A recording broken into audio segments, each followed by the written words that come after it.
Hello everyone, I'll tell you how to make Red Rider mocktail. Take a shaker glass. In the shaker glass, add 30 ml of strawberry crush.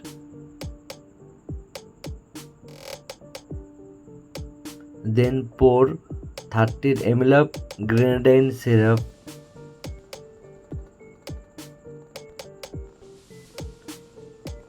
Then you have to pour 240 ml of apple juice into the shaker glass.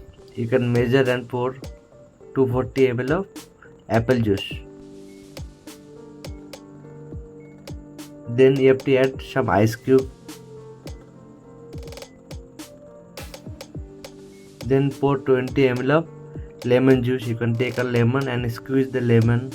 Fresh lemon juice you have to add for the mocktail. After that, you have to shake all the ingredients properly.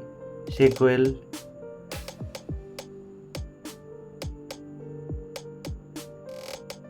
Then take a Pilsner glass and pour all the mixture into the Pilsner glass. See the color, very red color, fancy color, mocktail, sweet mocktail.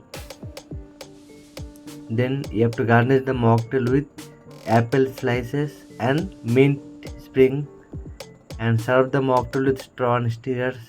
This is very tasty mocktail, you can try in your home. Thank you very much for watching my video. Thank you very much.